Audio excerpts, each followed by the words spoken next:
As the workday ends and evening falls over Marion City, the focus shifts outward to neighborhoods like the East Bank. This data reveals a stark educational divide within the city limits. In East Bank neighborhoods, 42% of third graders read below grade level, nearly double the citywide average of 23%. It is easy to look at a gap like this and assume it points to a lack of student capability or failing school systems. However, the reality of the situation is more specific. This geographic disparity is the symptom of a hidden, systemic time vacuum that occurs entirely outside of normal school hours. Families in the East Bank are predominantly working multiple jobs to stay afloat. For many children, the school bell marks the beginning of an evening without academic support. The consequence of these schedules is severe. 68% of families in this program report having no adult available for weekday evening homework support. Learn to read requires consistent, out-of-school practice. Without a present adult to sound out words or offer encouragement, a child's development can stall for hours every night. Without an external intervention to fill this specific evening vacuum, these children are trapped by their circumstances, falling further behind their peers each year. The Riverbend Learning Collective was founded to bridge this gap.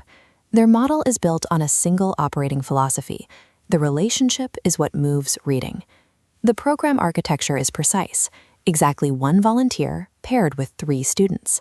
These sessions happen twice a week, across a full 28-week school year cycle. To maintain consistency, every child is paired with the exact same volunteer all year, without substitutes. This engineered reliability transforms a standard academic exercise into a developmental connection that successfully fills the time vacuum. Consider Marisol, a 4th grader at Jefferson Elementary. She started the year reading at a 1st grade level and was paired with a tutor named Priya. During their consistent sessions, Priya noticed Marisol's interest in animals. She pivoted their curriculum to wildlife books, matching the reading material to Marisol's natural curiosity. 6 weeks later, Marisol stood up at Family Literacy Night and read a full chapter of The One and Only Ivan aloud to her mother. This milestone demonstrated that academic barriers often fall when a child's specific interests are met with a tutor's undivided attention. Marisol's progress is a powerful proof of concept, but does this relationship-based model work at scale? The data from the 2nd quarter of 2026 says yes. Riverbend currently has 94 active tutors who have contributed nearly 2,900 hours of engagement. Because the tutors are invested, they stay.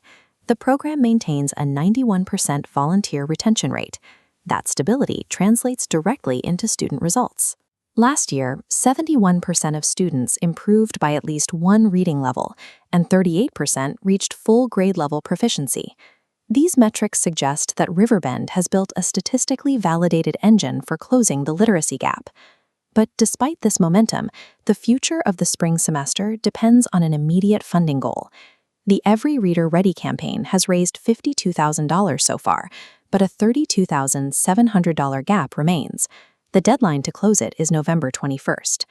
This funding covers the essential mechanics of the next 6 months, supplying new books, specialized tutor training, and site coordination.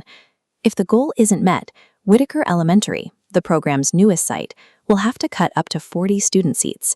That means ending 40 consistent tutoring pairs just as the spring semester is set to begin.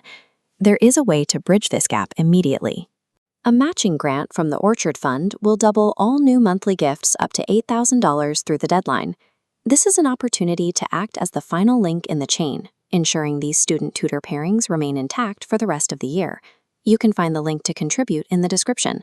The system of connection in the East Bank depends on this intervention.